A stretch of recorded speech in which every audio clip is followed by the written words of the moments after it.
Hello, my friends. Hi, it's Miss Lacey. I'm not wearing a mask because I'm in my home. Today, I have a special story for you. It's called The Grudge Keeper. It's written by Mara Rockcliffe and illustrated by Eliza Wheeler. Before I get started, would you like to say hi to Wayne? Hold on one second. Hey. Hi, Wayne.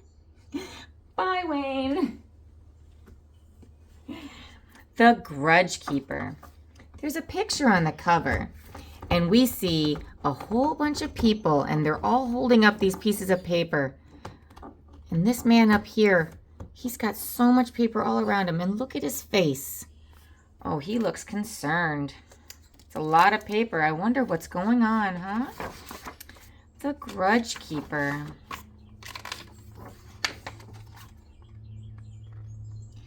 No one in the town of Bonnie Ripple ever kept a grudge. No one, that is, except old Cornelius, the grudge keeper. Ruffled feathers, petty snits, minor tiffs and major huffs, insults, umbrage, squabbles, dust-ups, and imbroglios. The grudge keeper received them all, large and small, tucking each one carefully away in his ramshackle cottage. Oh, every time somebody has a problem with somebody else, they write it down and they give it to him. See? And he's got them all kept. Everyone's problems. Everyone's problems. They've all gotten shoved into this man's house.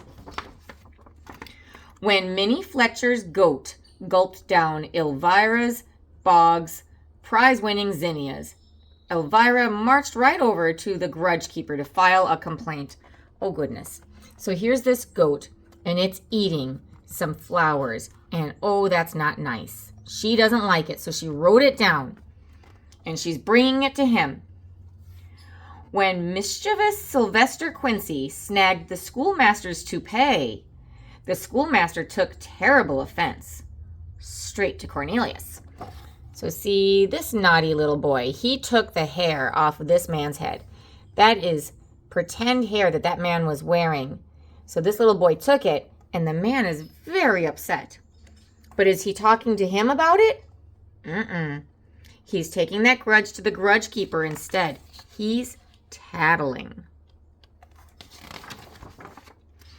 When Big Otto stomped on Lily Bell's new shoes at the spring fling, she limped off to Cornelius and flung her accusations at his feet. Oh, goodness. See, this man was dancing with this lady, and he accidentally stomped on her feet. Instead of telling him to be more careful, she decided to write it down and go tell him. She's tattletaling to the grudge keeper. So she's not solving her problem by talking to the person who caused it. She's going all the way over there and making this guy deal with it. I don't know if I like that idea. What do you think? Should we run and tattle every time we have a problem with somebody? I don't think that's the way that we should deal with our problems. I don't think that's going to help at all. Well, let's find out. As time went by, the grudges piled up. They filled the fireplace. They overflowed the tub. Cornelius jammed them and crammed them into every crack and corner, but they kept on coming. Then, one day, the wind rose. Oh, gosh. See, look, he's reading through all of the tattletales. He's got so many of them. Look how many tattles are now filling his house. And look, here's all these people, and they have more. They just want to spend all their time just telling him their problems with somebody else. They've got so much to say, but not to the people that they need to say it to, huh? I don't think that's very healthy. At first, it was a gentle breeze. Laundry fluttered on the lines. Lily Bell's best flowered bonnet skipped away. Big Otto captured it and brought it back. But Lily Bell just grumbled that the petals were all out of place. Oh, see, her hat was flying off and someone went to get it. But instead of saying thank you, Now she's just mad because her hat doesn't look exactly the way she likes it. She's not being very thankful. Soon the wind grew stronger. Shutters shook and cupboards rattled, and Minnie Fletcher's fresh-baked lemon pie slid off the windowsill and landed on Elvira's cat. Oh no! The pie went flying and it landed on the kitty. The wind ran riot through the schoolhouse, overturning ink pots and hurling chalk. The schoolmaster's toupee flew off his head and sailed outside, where Minnie Fletcher's goat gobbled it up. Oh, goodness. Oh, goodness. See, there was that man's hair that he had bought to wear on his head, but the wind took it away, and now the goat's eating it. Those goats will eat just about anything that comes their way. You always have to be careful around them. Make sure that they only eat the things that they should, because they'll just keep eating. They don't know better. Night fell, but no candle would stay lit. The people huddled by their grudges in the darkness, listening to the hissing and howling, creaking, crashing, moaning, groaning, whistling wind.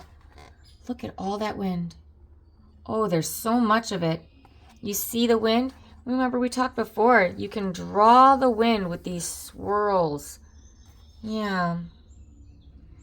Look at them all. They're all so angry, and they're holding on to their grudges. Those are their tattletales.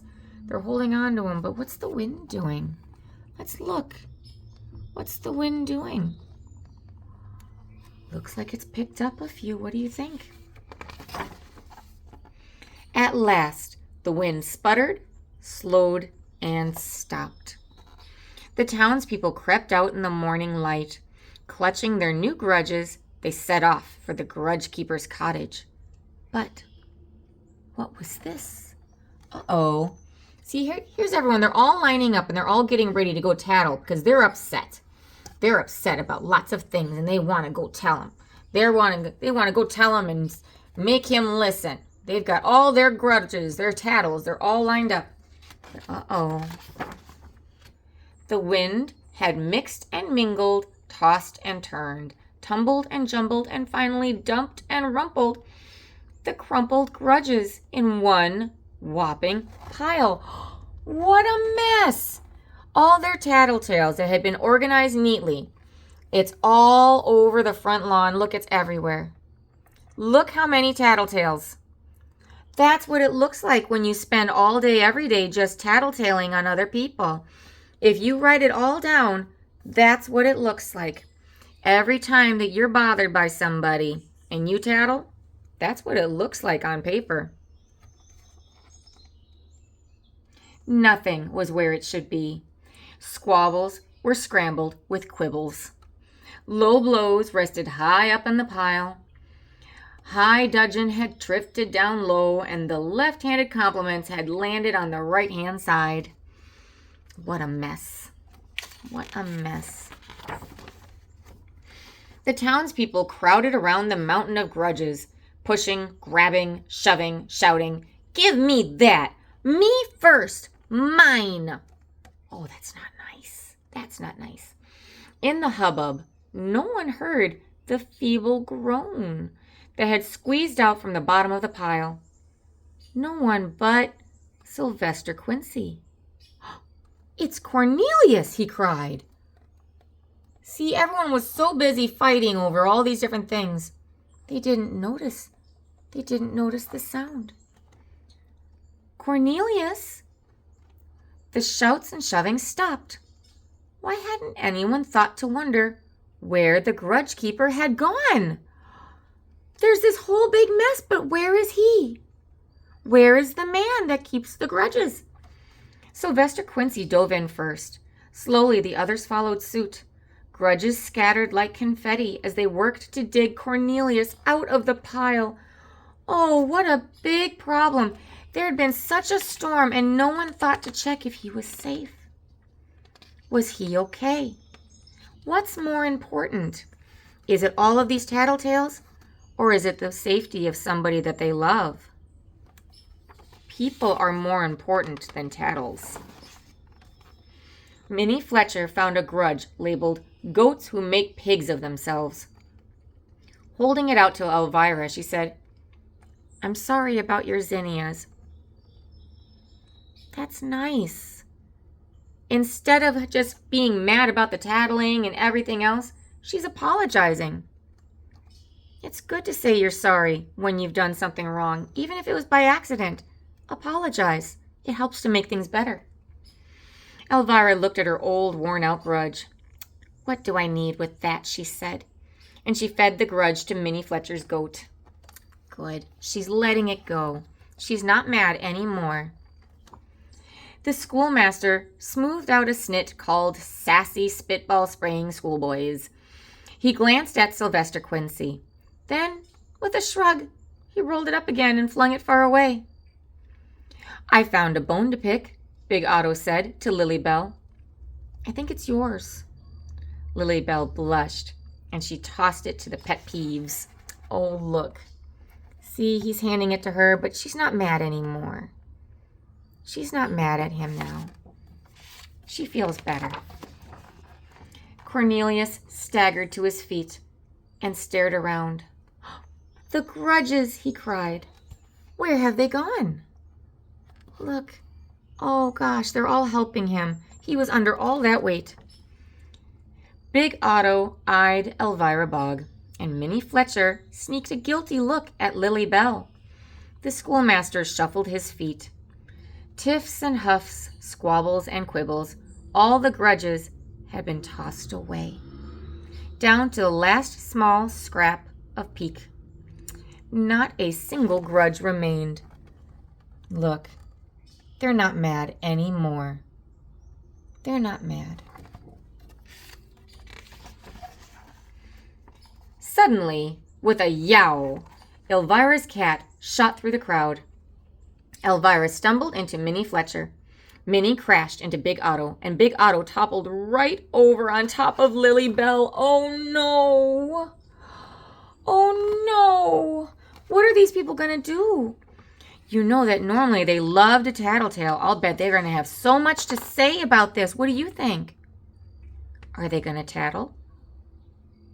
Do you think they're going to tell? Cornelius stood ready to receive the Grudges, but they didn't come. Instead, Minnie helped Elvira to her feet. "Nice bumping into you," she said. "I've fallen for you, Lily Bell," Big Otto said. "Please marry me." Lily Bell laughed. "I guess I've fallen for you too." Everybody cheered, except the schoolmaster, who scowled at Sylvester Quincy. "Don't think I didn't see you pulling a cat's tail," he said. And then he winked. Oh, this little boy started all that mess because he was being rough with the kitty. That wasn't nice of him. The boy needs to go and apologize to that kitty right away. Everyone else, they're not mad. Accidents happen, and that's okay. If it's an accident, then that's okay. We say we're sorry if we caused it. We check to make sure that everyone's all right. We laugh. We move on. Accidents aren't planned. We don't need to be mad about accidents. Everyone in town turned out for the big wedding. Elvira Bogg sneaked cake under the table until Minnie Fletcher grinned and told her, "You can't get my goat." They're being silly with words there. And when Big Otto waltzed on his brand new bride in the punch bowl, Lily Bell just giggled. "You're not mad?" he asked. "Well, of course I am," she said. "I'm mad about you." They're using another way to say mad. Sometimes mad can mean angry. It can also mean crazy. She's crazy about him because she loves him so much. For no one in the town of Bonny Ripple ever kept a grudge. Not even Cornelius. What with overflowing cupboards full of friendliness, shelves stuffed with smiles, and tabletops heaped high with hugs, he simply didn't have the room. Look how nice his home is when it's not stuffed full of all those tattletales. I like that, don't you? Look how peaceful everything is when everyone's not trying to get each other in trouble. Now they can focus on being friends. That's nice. Well, that's a lovely story. I know sometimes when someone does something that we don't like, we feel powerless. We think, oh, it's not fair that they should be able to do something like that. Something should be done. But what something should be done? Should the person be punished for everything? Maybe that's not necessary. Maybe their friendship is more important. If we slow down and we talk to them and we say, hey, I didn't like that, we can start a conversation to make sure that something like that doesn't happen again. Use your words with your friends first before you run and tattletale. That way, your friendship is still okay. We don't want to see our friends being sad, right? Not unless it's necessary. If they're trying to hurt you, that's different. But if it's an accident, that's not necessary. Well, that's all the time we have for today. Thank you so much for being such great listeners. Mwah, mwah, mwah. I'll talk to you guys again next time. Bye-bye.